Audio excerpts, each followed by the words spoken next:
The Match Ball. Welcome to the show. It's brought to you along with Levi Solicitors, who will offer you a 10% discount on your legal fees at levisolicitors.co.uk/the square ball. Dan here along with Michael and Rob. Show is brought to you. Oh. I think you might have YouTube on your laptop. Dear God, it's all gone wrong today, hasn't it? Anyway, Levi, professional negligence. That's what you need to speak to those guys about. Dan. Anyone know any?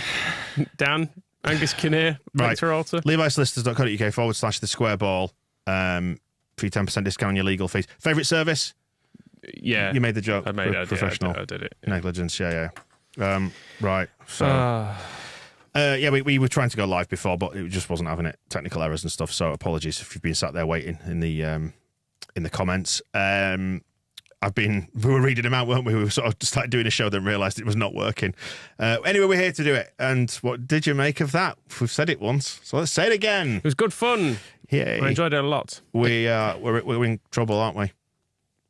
Seems that way. Certainly if you play like that, because there was nothing good about it. The best thing about it is it's over. Because it was awful to watch from the first whistle to the very last. It was a very, very championship-y game, and we were the worst side by quite a distance. Yes. I mean, I've got some passing stats noted down because I couldn't wait for the full-time whistle just to look at the passing accuracy because it was abysmal all game. And Jackie Harrison, 46.4%, and Rasmus Christensen just beats him, 47.8%. And there's a few people there on 50%, Max Verber, 55%, sorry. But yeah, I mean, I always try my best to see the very best in Jackie Harrison. Usually when he's having a tough game, he will have a beautiful first touch at least. Whereas today, I was just screaming for him to be taken off in the second half. Which minute was it? 50 minutes it was, I made a note. Yeah, throw to Jackie, twats it into the stand. Yes. It looked for all the world like the old Peter Kay advert with the old Avit. I don't know what he was aiming for there. I noted down the Tommaso Bianchi comparison when he was at Derby and he just booted the ball up into the air for no reason. And then, 2 set pieces, which he just kicked straight out. Nothing worked. Yeah, in a game where we didn't look like creating anything, set pieces, you think, well, I imagine against the Dyche team, a big Dyche team, we're not going to get one, are we? But you'd have thought if there's ever going to be a chance to get something, maybe a set piece, but no, they were all absolutely shite until Sam Greenwood came on and put one into the box, which, we're still dealt with fairly comfortably by Everton. But at least it made it into the right zone. He didn't just make it out for a goal kick. I've just remembered Willie Nonso's corner in the first half. We just scuffed it into the near post. That was good as well. Zach is in the comments on YouTube, who's a Marsh fanboy. I think he's sat there in his Marsh t-shirt at the minute saying, Dan, you called me out last week for saying this wasn't any better than Marsh, and you were right, this was much worse game of the season. The thing is, it was crap all season. Yeah. We had a couple of nice wins, and this was crap, this was worse than Marsh, but the two are not related, are they? It's the problem. It wasn't worse than Marsh. It wasn't worse than us away at Leicester, for example. I don't think. No, not particularly. No, and it's not Scoobs' fault, is it? It's a system problem. No, and no one was suggesting we sack Marsh and never replace him. Yeah, which is what's happened. Which is the option that we have gone for, whether by choice or by. It feels a bit like it was probably never the plan to leave Scoobs in charge, but they made a couple of good performances and they went, maybe we could, and then we can just because they're bordering a tough position, aren't they? Because the people who are probably good enough to get us out of this are going to want a 2 or 3 year contract at least to have a go at getting us out of it. But the board don't want someone to do that. They want Iraola or Slot or someone who they think they can get in summer. But it's the problem is we might be in the EFL by the summer and we don't get them. I don't know if you've seen the table, but etc. I don't think Iraola's going to want to come. If we're in the Championship, you not reckon? No. And I think it's a bit like we've done with players in the past. Sometimes going for the big one, and then you get no one. And I don't know. You look through the Everton team and the Everton manager, and you don't see anyone brilliant. Like there's not anyone in their team. I think I would desperately want. What, Everton's? Yeah. Well, there's people. There's wise Premier League heads. Is what you do have. Yeah. Which it might be ugly, but we've got to a point where it's like they're trying to always put these principles and these projects into place when need to deal with the here and now sometimes. Although I suppose signing Weston McKennie was very much a here and now solution, wasn't it? I suppose. What do you make of McKennie? Because I read an article on The Athletic this morning that described him as among the most athletic midfielders in the world. And I know he runs around a lot and he can't really pass the ball, but I'm not sure that makes him one of the most athletic midfielders in the world. Right now, the whole thing feels so divorced of any sort of obvious system or shape, or like we saw it work really, really well against Man United, but for whatever reason, it hasn't today. Different systems. Man United perhaps trying to be more expansive than Everton were, and we just couldn't deal with it. We didn't have the keys to unlock that particular door today. Can you? I don't know. It's like you look at Firpo, seems to be better. Now we've got a bit more shape, but having the extra shape doesn't necessarily bring the best out of someone like McKennie. I don't know. I'm just trying to understand what's happening. What's the difference between the Man United game and today, for example? It was difficult because it was such a shapeless game. Like in general, it was all kind of. It was just very Dyche, wasn't it? It was a lot of duels and physical battles and second balls. And whenever we did get the ball, we just couldn't keep it. We couldn't string 2 or 3 passes together, which never allowed us to see what we were like in shape, I don't think, really. No, I don't think it worked in midfield. And both of them booked, what was it, half an hour in or something when there was that? It was just before half time, actually, wasn't it? 41 minutes. I've made a note there. I still don't really know what McKennie was booked for. I didn't particularly see it, but it's probably fine, wasn't it? I don't think it's probably telling that we're not criticising the ref at all today, because so it was neither here nor there, was it? It was such a bad performance. You can't really criticise anyone but ourselves. It maybe would have been nice for this game to have seen Mark Rocker, even though I'm not a massive Mark Rocker fan, but just having a very solid midfield 3 in there rather than having Jackie in front of him, who just couldn't get into the game, and when he did, it was terrible.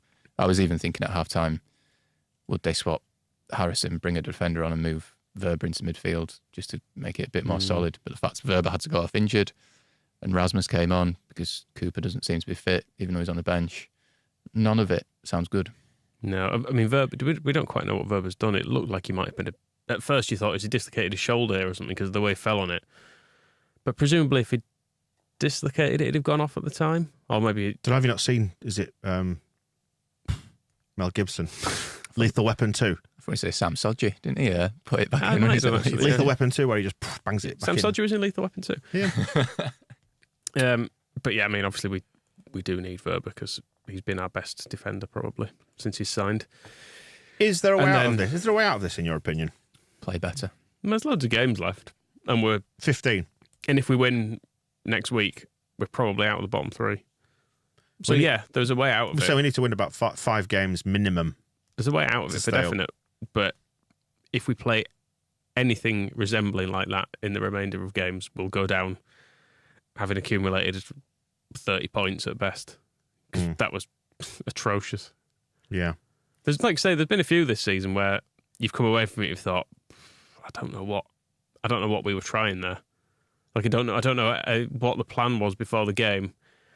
And once it started and wasn't working, I don't know what the plan B was because there was nothing. We didn't get at them at any point. We didn't create any chances. We were saying before, so forgive us if we've repeated any of this because we thought we were live, but just glitched it and it wasn't. How seasons kind of get away from you. Like, the lack of any sort of control. It started well, first 2 or 3 games, and you thought, it's going to be all right, this. And then it just gradually, over time, ebbed and ebbed and ebbed away until you find yourself in the 3rd week of February with no manager, having sacked the previous one. And each time you don't win, it just puts so much pressure on the next game. And that next week is going to be pretty horrible, I think.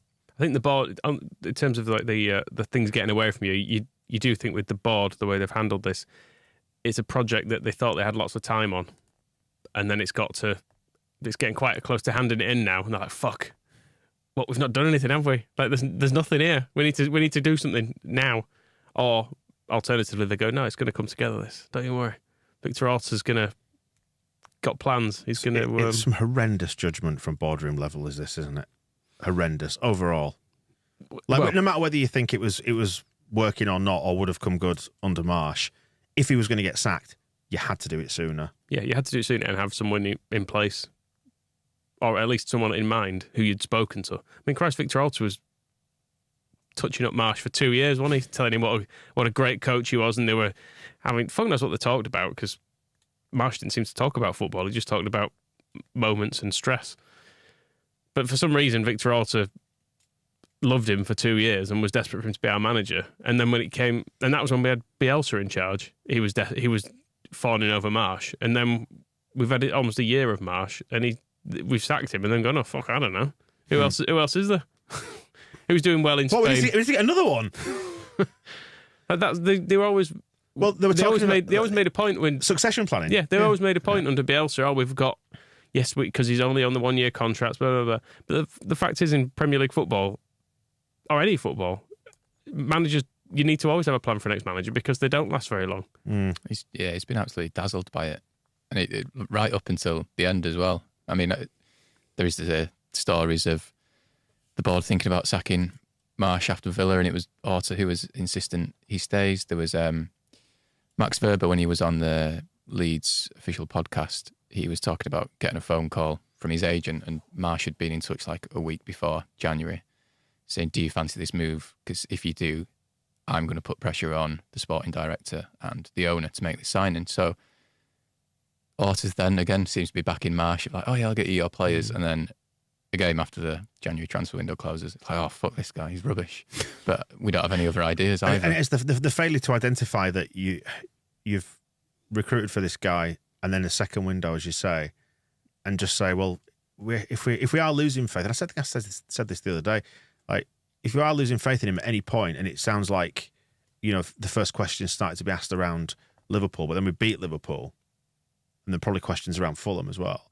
Like, so do you not see that if you're losing faith, then it's probably not working? It's not going to be what you want it to be.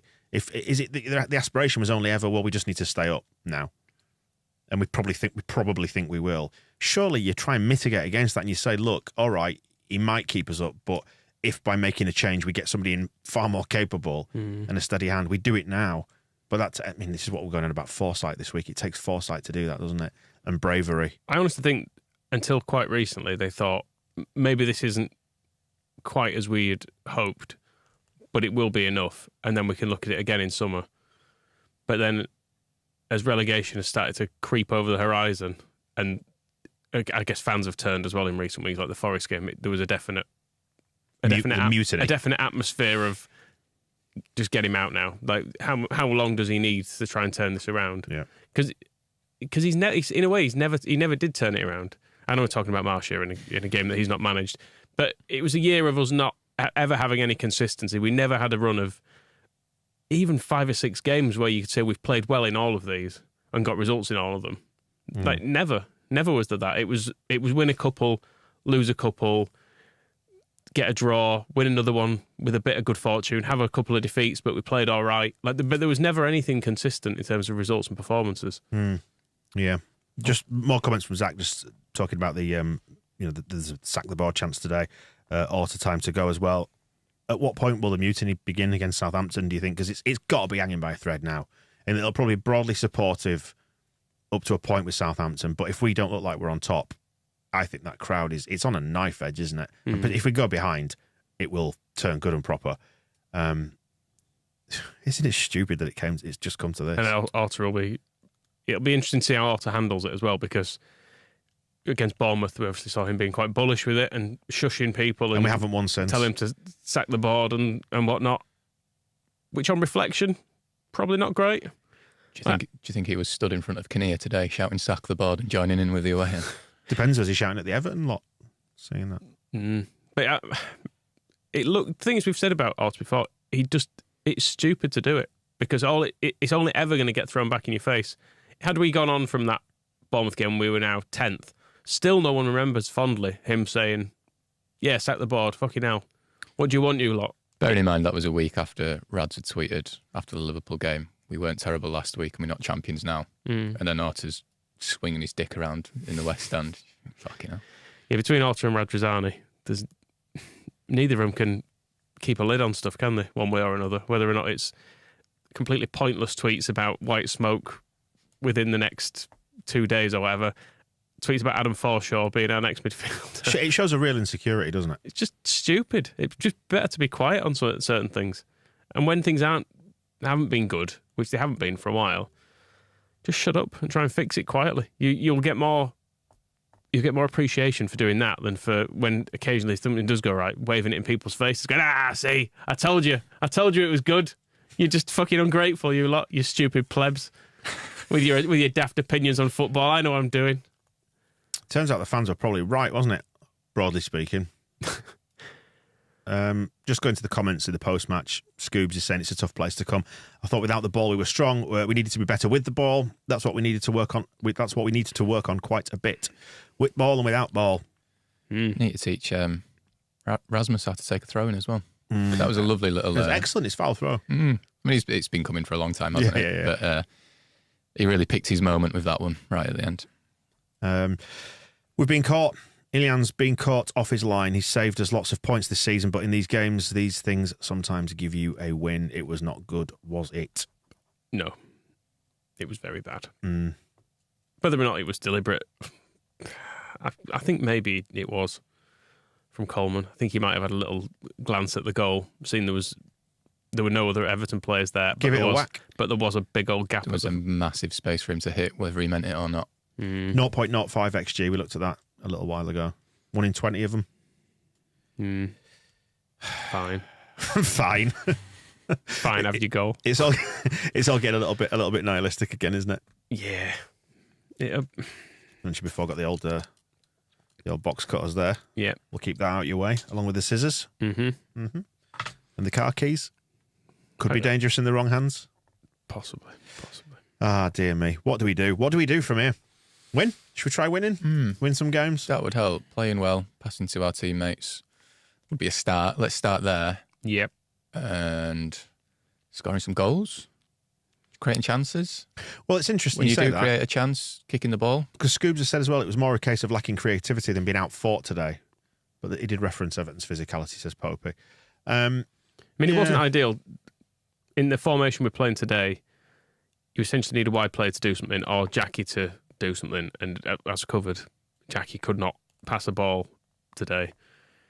And his first touch was bad. He just didn't look like him. If someone could have, disassociated his face from that performance, I would have not believed you if you said that was him. It was not at all like the stuff he does. I know he's often frustrating, but that was bloody abysmal today. And when it did get forward to Bamford, never really stuck. It felt like he always wanted too many touches, always wanted it on his left foot. So there's one bit where I think it might be Nonto or Somerville out on the outside of him, and there was an obvious pass there, but he refuses to use his right foot, which we've seen before, which is it's the more frustrating side of Pat Bamford sometimes. Like, just kick it with your right foot sometimes. That even was just a little distance. That was the air kick, wasn't it? Him just going with the left foot again. Yeah. Yeah, I think it was an optimistic swing of the leg, wasn't it? At no point did I think, Bamford's in here. And it was a half chance, though. I mean, it wasn't, because it doesn't get recorded as one, because there was no contact with the ball. There was another one where... That's what it sounded like on the radio, anyway. Yes, of course. I don't think they showed it back, but there seemed to be a long ball that bounced over the defence, kind of into Bamford's path, and he just couldn't... Maybe that was a difficult touch, but he made an absolute mess of it again. Interesting comment from David here as well, who's saying, man, what I would give to have Click back now and Gianni and Pablo. I think it's not necessarily those players so much as that time, isn't it? And the sense of a plan and organisation and longing for something that we know worked. He's not talking about necessarily bringing those players back and bringing Bielsa back, but bringing back the sense of control and just good management. I know Pablo was... his promotion push with us was kind of his final act, wasn't it, more or less, because he never got established in the Premier League. But what we wouldn't give now, though, for someone who could just actually put their foot on the ball and look for a through ball, and I don't know, he didn't do obvious stuff, didn't Pablo? But he made it look obvious in the way that he executed stuff. Like he'd hit a really good through ball, and he'd somehow make it look like it was just normal for him. He sort of transcended the game, didn't he? Like, I don't feel we've got anyone. Yeah, there's no one with a calm head. But you say, like, you're not advocating for these players to come back. It's his Click. He did play for us this season and played quite well at times for us this season. Yeah. Probably still would play for us this season. Although, do you know what? Because I obviously still follow him on Instagram and stuff, and I was looking at Click the other day, and he was on stage laughing and joking at something, and I thought, Can I come with you? He was doing a catwalk, wasn't he? Yeah, you look like you're having so much more fun than I am. Stuck watching this fucking nonsense. Dear. So well done, Mateus, for getting out anyway. Well, so much for my 1 goal equals 1 point stat that I was trotting out at the start of the season. We scored 28 and we've only got 19 points, which shows a serious underperformance, doesn't it? Although there's something nice in the fact that we are 19th and we've got 19 points. Are you enjoying that? Yeah, it's great. Loving it. Okay. And what a clash next week. Bloody Southampton, bottom 2 clubs. We have won the fewest amount of games in the whole division. We've won 4. Everybody else has won 5 or more. And therein lies the problem, doesn't it? Yeah. And I mean, beating Chelsea early in the season felt like a massive thing. We've overcome a Champions League team. Turns out they're absolutely shite. That's why we beat them. And likewise, we beat Liverpool when they were crap. If we lose to Southampton next week, you know they're about redeveloping Ellen Road. Should we just tear it all down? Do you know what? I was about to ask the same thing. I was thinking that towards the end of the game. God, we could just demolish it for them, couldn't we? Just tear it all down and we'll all go off and find a new hobby. It could still turn. Of course it could. Yeah, there is a long way to go. And terrible performances do get thrown in of all seasons. It's just that we've not had enough good ones to counterbalance it. We've and admittedly Bale got sacked pretty much straight after. But Everton last season, we went there and were abysmal. We were probably worse than we were today because they just cut through us so many times last season. We still stayed up. Richard is mentioning the 8 points after 5 games stat that was mentioned at the start of the season. Not my stat. Well done, Don. I was reading out Opta's stat. That's all I was doing and saying it's given us a good chance of staying up. What was the percentage? Like 98% or something? It was about 90, 96% or something like that. It's like the consecutive home draws in the FA Cup. It's like Leeds United breaking all the records you don't want. But I feel like I'm Victor Orta in the West Stand roaring at the fans now. Hey, 95% chances, Willie, thanks. Shouting at everybody saying we're staying up because we've got 8 points in 5 games. Brilliant. Cody Gakpo scored. What now? Yeah. Oh. Who are they playing? Newcastle. Newcastle 2 goals down. Have had Nick Pope sent off. Oh, interesting. Shame. Should we watch that instead? And if the stream had worked right, we could be watching that now. I'm listening to that on the radio Listen now. to that on the radio. Oh, no, it's on Sky. I've got Sky. That one might be on the telly, actually. Yeah, whereas our game wasn't. We just sounded abysmal today, didn't we? Yeah, we did. Yeah. Thank God we didn't have to watch it. Oh, God. That yellow kit, still not one in it. Nope, but it's 60% off. It is. Are you going to get one? Nope. Is anyone? No. That was Who would have thought that grown-ups didn't want to wear tie-dye luminous yellow? Worn by a bunch of losers. Well, it was a good disruptive kit, though, wasn't it? Again, that's the good thing about that kit. We didn't do the obvious thing, like appointing a good manager who had a proven record. Yep. Don't do the obvious thing. Get a tie-dye yellow manager. That's what the equivalent of we've done is getting Marsh. Get something that's never been done before. Brilliant. It might be a great hit. No, it's fucking shit. 60% off. Narrator's voice. It wasn't a hit. It wasn't a hit. Leeds United won 0 games in that kit as they were relegated to the Championship. Should we go on? We still haven't won in it, have we? No. Mind you, we haven't won any games, have we? No. We haven't won this year, and it's now late Feb. Which games have we won? Wolves, Chelsea, Liverpool, Bournemouth. That was it, of course. Accrington, yeah. Cardiff after a replay. Oh, we demolished Cardiff in that replay. Barnsley. So how many is that in a year that we've won? Let's go by seasons because that's a normal way you measure these things, isn't it? Well, cups don't count. So we've beat. Was that 7? 4 in it. Plus the cup. 4 in the league and 3 in the cups. Is that right? Did we beat anyone after Barnsley? I can't remember. I can't remember either. I feel like we might have done, but it don't matter anyway, does it? Nah. As has been pointed out in the comments by Kirky, we've only won in the white kit, so we've got to wear all white from now until the end of the season, regardless of who we play. Give ourselves the best chance. Not winning that god awful fucking Hull kit either, have we? The pyjamas. Oh, this bloody season. Get it in the bin like the last one. Yeah. Well, the last one was a let's not do this again season, wasn't it? But we've done it again. So we're doing it worse. Narrator. Yeah. They did it again. Yeah, we're doing it all again. But even more shambolic. Should we all go home and have a shandy? Please. Yeah. Let's do it. All right. Thanks for joining us on this one. Hopefully, in another 7 days' time, it's less bleak and we can be a little bit more optimistic. We'll be wearing the white kit. We will be, yeah. And 3 points in the bank against Southampton. Ward-Prowse free kick. Out of 44 minutes. Out of the bottom three. 1-0 Southampton. All the usual bollocks coming up this week. Look out for it. We'll see you in a bit. The Match Ball.